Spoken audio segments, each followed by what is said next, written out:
Olá! Uma atividade presente em 925 municípios que envolve, em sua maioria, pequenos produtores rurais. Estamos falando do cultivo do fumo no Brasil. No terceiro programa da série sobre tabagismo, o Salto para o Futuro mostra os impactos da fumicultura para a saúde dos produtores e para o meio ambiente. De onde vem o fumo produzido no Brasil? Qual o peso desse produto nas exportações do país? Quem são e como vivem os fumicultores? Numa propriedade pequena, se eu diversificar a cultura, não sei, de repente até é uma boa alternativa, mas ela que ela visasse um lucro assim, um rendimento quase que nem fumo, porque se for pouca coisa para nós aí, a gente não é fácil mudar do fumo. Danos à saúde. Quais as principais doenças decorrentes do plantio e do processamento das folhas de fumo? Uso de agrotóxicos, desmatamento, poluição. Conheça os impactos da produção do tabaco sobre o meio ambiente. As condições de trabalho de quem vive da fumicultura. Esse é o tema da entrevista com Margarete Matos, procuradora do Ministério Público do Trabalho no estado do Paraná. Em relação às famílias que nós pudemos verificar, e foram centenas de famílias, nós chegamos à conclusão que não dá um salário mínimo por ano, por cada membro da família, o retorno financeiro. O que significa que o que está se passando para os produtores é uma grande mentira em relação ao retorno financeiro. Está no ar o Salto para o Futuro? Um programa da TV Escola. O canal da educação.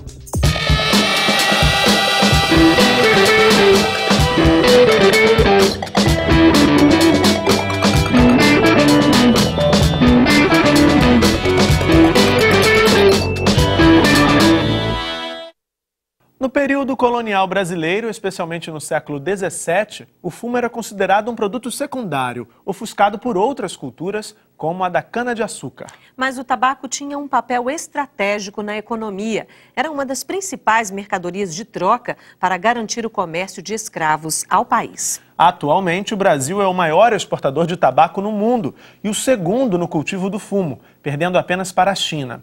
A região sul concentra a maior parte das plantações e é responsável por 95% da produção do país. A nossa equipe foi entender como funciona a produção de tabaco no Brasil. O resultado dessa investigação você confere agora no Panorama.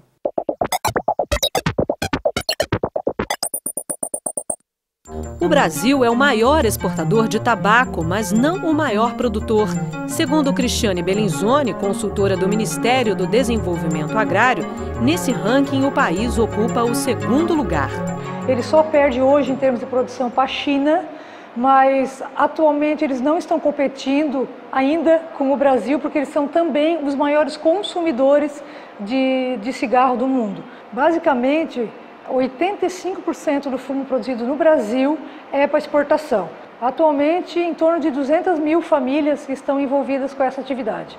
E é a região sul que concentra quase toda a produção do tabaco. A produção de tabaco aqui no sul, nos 3 estados do sul, representa 96% da produção nacional. Desses, o que é o maior produtor é o estado do Rio Grande do Sul. Essas famílias produzem aqui no Rio Grande do Sul em torno de 350 mil toneladas. 15% desse produto é destinado para o mercado interno, ele vai para as fábricas de cigarro, que estão localizadas em Cachoeirinha e em Santa Cruz do Sul, e os outros 85% são destinados à exportação. Tem destinos diversos, mas os principais destinos desse tabaco são a Europa, a Ásia e também para a América do Norte. Albino Gueuer conhece bem a realidade das famílias. Além de ter trabalhado na produção do fumo dos 12 aos 28 anos, ficou à frente do Sindicato dos Fumicultores durante 6. Há 19, decidiu mudar de vida quando fez as contas da quantidade de horas em que passava plantando e colhendo e do retorno financeiro com a venda da safra para as indústrias. Um momento de muita preocupação para boa parte dos agricultores, por causa dos contratos firmados com as indústrias. O contrato ele prevê muito mais deveres do que direitos para esse agricultor. E uma coisa perversa também que, a meu ver, ocorre é a compra do fumo. A classificação do fumo e o preço é dado pela empresa fumageira. Quando o agricultor enfarda esse fumo, ele coloca um cartão. Nesse cartão ele coloca a sua classificação. Quando esse fumo chega na empresa fumageira, ele é reclassificado. e a grande maioria das vezes não bate a classificação do agricultor com a da empresa. Geralmente, a da empresa é mais baixa. E os especialistas apontam: a independência em relação às indústrias pode estar na diversificação da produção. O produtor ideal é aquele que esteja bem diversificado, que tenha 2, 3 fontes de renda na sua propriedade, para que ele não tenha uma dependência tão grande da produção de tabaco. E foi pensando em criar alternativas para os produtores de tabaco que o Ministério do Desenvolvimento Agrário criou o Programa Nacional de Diversificação em Áreas Cultivadas com Tabaco. Efetivamente, 73% das famílias que nós entrevistamos aqui no Sul, elas dizem: nós queremos diversificar, nós queremos apoio, nós precisamos que o poder público nos apoie em outras culturas e criações para diversificar. Mas a engenheira agrônoma faz um alerta para quem está disposto a não viver somente da cultura do fumo. Que deve se deixar claro assim que não existe fórmula, não existe uma receita pronta. Às vezes, no próprio estado, na própria região, existe mais de uma alternativa. Porque essa alternativa também tem que girar com a necessidade do agricultor. O agricultor tem que gostar daquilo, o agricultor tem que querer fazer aquilo.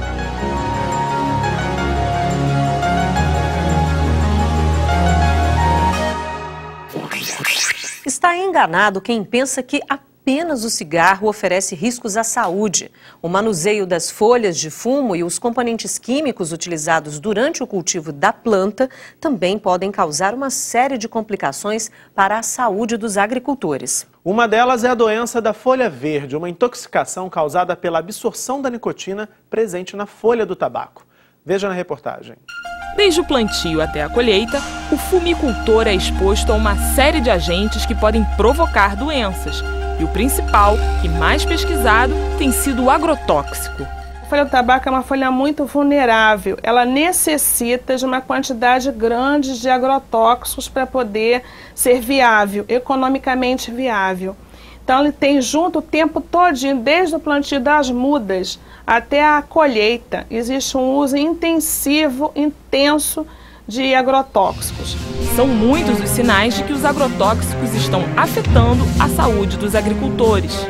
Sintomas agudos, eles geralmente se manifestam por dores de cabeça, náuseas, até vômitos, fraqueza. Então não é comum você ver um fumicultor se queixar de fraqueza, dores nas pernas. Isso tudo provavelmente devido ao uso intenso de agrotóxicos. Agora, esse uso continuado, ele pode provocar alguns efeitos também mais crônicos, né? Então, como paralisia dos membros inferiores, então dormências no pescoço, na cabeça. Os pesquisadores também têm analisado se a população fumicultora tem ou não comprometimentos em relação à saúde mental. Isso porque um dado chamou a atenção dos estudiosos, o índice de suicídios. Nós observamos que no Rio Grande do Sul, a taxa média é de 10 óbitos, né, por suicídio por 100 mil habitantes, mas em algumas cidades isso pode chegar a 30 por 100 mil, a 40 e até a 60 por 100 mil. E nessas cidades onde essas taxas são mais elevadas, nós temos uma situação bastante curiosa, que são exatamente municípios onde a fumicultura é muito forte. A gente não pode dizer com 100% de segurança, de certeza, que está diretamente relacionado à folha da nicotina, ao uso do agrotóxico. Vários estudos estão sendo realizados nesse sentido. O que chama a atenção é porque justamente nessa população que manipula essas folhas, a gente vê um alto índice de suicídio. Muitos fumicultores no Rio Grande do Sul também têm desenvolvido câncer de pele, explica o Birani. Tem a questão cultural, então eles acham que usar chapéu é coisa de colono, chapéu de abas largas, nem pensar, usam boné expõe o pescoço. E a gente já percebeu que existe altas incidências de câncer de pele numa população fumicultora, geralmente a população do sul do Brasil, que tem característica de ter pele branca, olhos claros, é a população mais propensa a ter esse tipo de câncer. Outro fator que tem preocupado os profissionais de saúde é a doença da folha verde. Segundo os pesquisadores, o manuseio da folha verde e úmida do fumo, sem a proteção adequada, leva à absorção da nicotina através da pele, desencadeando um quadro de intoxicação. De acordo com o tamanho dela, tem preços diferenciados. Então ele precisa, não pode retardar, ficar adiando a colheita, porque passa daquele tempo propício para a colheita, as folhas começam a estragar, a mofar. Então ele precisa, assim que a folha amadurece no ponto certo, ele precisa ser colhido. Então eles, para otimizar esse trabalho, eles acordam bem cedo e pegam ainda um pouco do orvalho e pegam as folhas ainda molhadas. Essas folhas, elas são cortadas e ele vai carregando, acumulando elas junto ao corpo. Essa água na pele, seja da transpiração, seja do orvalho, seja da chuva, esse veículo aquoso, ele facilita então que essa nicotina que é liberada, né, sobre a forma, nesse momento até sobre a forma de gasosa, ela penetre na pele, tem uma absorção que a gente chama de absorção dérmica, ela cai na corrente sanguínea e ela predispõe a uma série de sintomas. A doença da folha verde tem sido descrita em países como Estados Unidos e em vários outros que produzem tabaco. No Brasil, a doença só foi identificada em 2007 por meio de uma pesquisa do Ministério da Saúde. Pela primeira vez no Brasil foi documentado, né, que nós temos uma exposição ocupacional, que é a doença da folha do tabaco verde. E nós conseguimos documentar por esse estudo epidemiológico e conseguimos comprovar por meio de amostras da urina desses trabalhadores que eles têm níveis muito elevados desse metabólito, né, da nicotinina, que é o mesmo metabólito do fumo, mesmo não tendo fumado.